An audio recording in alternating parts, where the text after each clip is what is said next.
नमस्कार.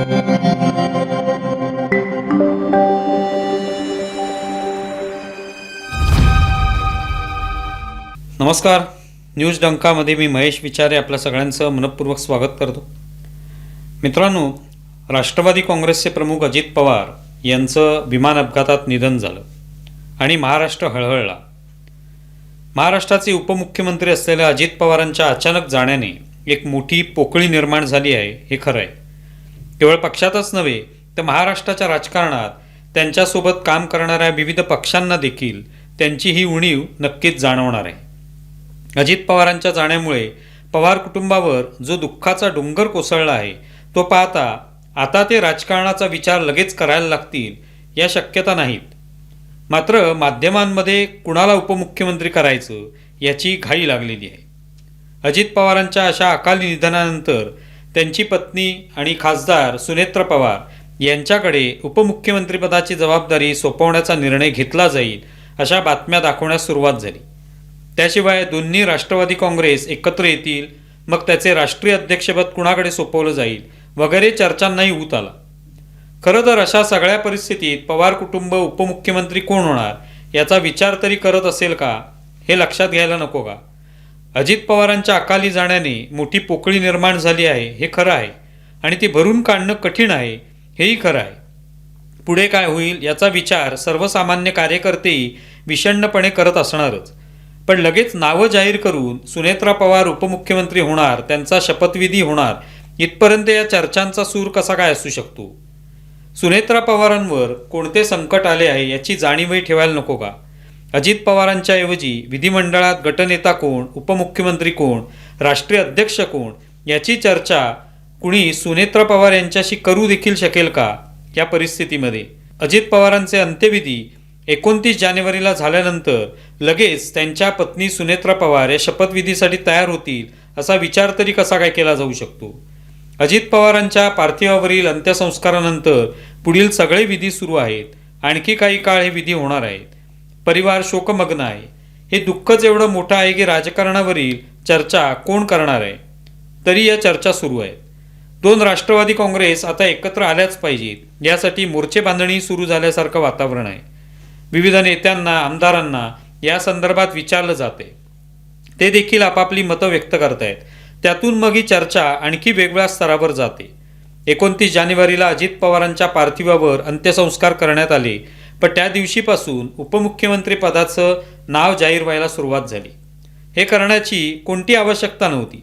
प्रश्न अनेक आहेत, अनेकांच्या मनात आहेत, पण पवार कुटुंब या दुःखातून सावरण्याचा प्रयत्न करत असताना लगेच त्यांना राजकारणात ओढणं योग्य नव्हतं. कुणीही त्यासाठी घाई केलेलं नाही किंवा या सगळ्या जबाबदाऱ्या सोपवण्यासाठी कुणी मुदत दिलेली नाही. महाराष्ट्राला पहिल्या महिला उपमुख्यमंत्री लाभणार का, त्या शपथ घेणार का याची चर्चा सुरू झाली. महाराष्ट्राला पहिल्या महिला उपमुख्यमंत्री मिळणार असतील तर त्या मिळतीलच. त्या आताच मिळाल्या पाहिजेत, आता नाही तर कधी नाही अशी काही स्पर्धा लागलेली नाही. पण दुर्दैवाने हेच सगळं सुरू आहे. प्रत्येक गोष्टीचा एक इव्हेंट करणं, त्याची चर्चा घडवून त्यातून सगळ्यांना त्यावर व्यक्त व्हायला भाग पाडणं ही एक प्रथा पडली आहे. खरं तर या सगळ्यासाठी काही दिवस जाऊ देणं आणि मग त्याविषयी पवार कुटुंब बोलण्यास तयार आहे का, त्यांची मानसिकता तयार झाली आहे का, हे पाहून त्यावर निर्णय घेतले जाणार आहेत. त्याची एक प्रक्रिया असणार आहे, पद्धत असणार आहे. पण माध्यमात मात्र जणू काही घाई आत्ताच केली पाहिजे असा असंवेदनशीलपणा सुरू आहे. अजित पवारांच्या अपघाताचंही राजकारण करण्याचा प्रयत्न काही लोक करत आहेत. तो अपघात आहे की घातपात आहे याची चौकशी करा असे प्रश्न जाहीररित्या पत्रकारांकडे विचारले जात आहेत. त्याची कोणती आवश्यकता आहे? स्वतः शरद पवार यांनी यात कोणताही घातपात असू शकणार नाही, हा एक अपघात आहे असं स्पष्ट सांगितलेलं असताना तो अपघात नाहीच, तो घातपात आहे आणि पवार असं म्हणत आहेत म्हणजे ते भाजपाला झुकतं माप देत आहेत, इथपर्यंत बिनडोक युक्तिवाद केले जात आहेत. जणू पवार कुटुंबाला काही कळत नाही, आपणच हे सगळं लवकरात लवकर घडवून आणलं पाहिजे असाच या बातम्या करणाऱ्यांचा प्रयत्न दिसतो. प्रत्येक गोष्टीची एक वेळ असते, ती वेळ येईल तेव्हा पवार कुटुंब आपापसात यावर चर्चा करतील, मग पक्षातील प्रमुख नेत्यांचे संवाद करतील, त्यातून काय तो निर्णय होऊ शकेल. याला कोणतीही कालमर्यादा नाही. आपल्याला सगळ्यातलं सगळं कळतं अशा आविर्भावातून अनेक मंडळी काम करत असतात.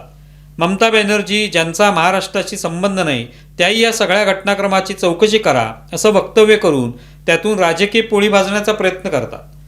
पंतप्रधान नरेंद्र मोदींपासून सगळ्या नेत्यांनी अजित पवारांना श्रद्धांजली वाहिली, पण त्यातून काय होणार?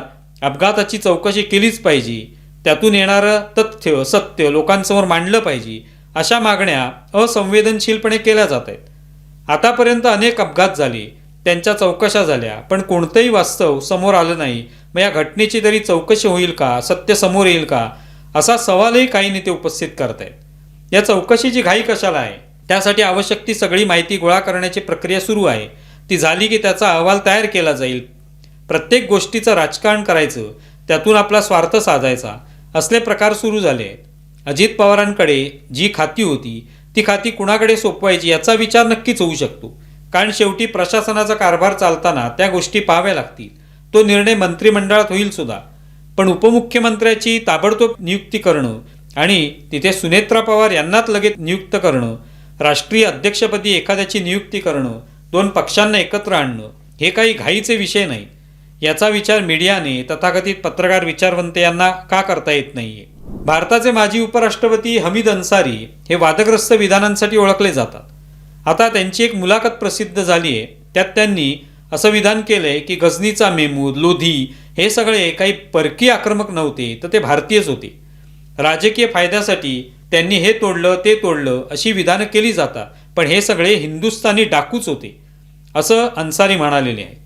हमीद अन्सारी हे काँग्रेस UPAच्या काळात 2 वेळा उपराष्ट्रपती राहिले, पण त्यांची भूमिका ही मुस्लिम धार्जिणीच राहिली. त्याआधी त्यांनी इंडियन अमेरिकन मुस्लिम संघटनेच्या चर्चेत बोलताना भारतात हिंदू राष्ट्रवाद वाढतोय अशी टिप्पणी केली होती आणि त्यामुळे वाद निर्माण झाला होता. हमीद अन्सारी हे इराणमध्ये राजदूत असताना त्यांनी तिथे असलेल्या भारताच्या रॉ या गुप्तचर संघटनेचं रहस्य उघड केल्याचा आरोपही करण्यात आला होता. त्यावरूनही ते टीकेचे लक्ष बनले होते. हमीद अन्सारी यांच्यासारख्या भारताचे उपराष्ट्रपती राहिलेल्या व्यक्तीला इतिहास माहीत नाही असं होणार नाही, पण मुस्लिम लांगुल चालनासाठी, हिंदूंचे खच्चीकरण करण्यासाठी, खोटा इतिहास माथी मारण्यासाठी भारतावर आक्रमण करणाऱ्यांनाही ते निव्वळ डाकू असल्याचं म्हणतात. आणि केवळ डाकू असल्याचं नव्हे तर ते हिंदुस्थानी डाकू असल्याची नवी ओळख ते देतात. हे धक्कादायक आहे. ज्या आक्रमणकर्त्यांनी भारतावर केवळ आक्रमण केलं नाही तर भारताची संस्कृती उद्ध्वस्त करण्याचा प्रयत्न केला, भारतातील मंदिरं नष्ट केली, हिंदूंची बेसुमार कत्तल केली, असंख्य हिंदूंना जबरदस्तीने धर्मांतरित केलं, हा काळा इतिहास माहिती असतानाही अन्सारी हे या आक्रमणकर्त्यांना डाकू असल्याचे दाखवतात आणि ते सुद्धा हिंदुस्थानी डाकू असल्याचे दाखवतात. यावरूनच त्यांची मानसिकता लक्षात येते. तुम्हाला व्हिडिओ कसा वाटलाय जरूर कळवा. आमचा व्हिडिओ जास्तीत जास्त लाईक करा, शेअर करा आणि आमचे YouTube चॅनल सबस्क्राईब करा. धन्यवाद.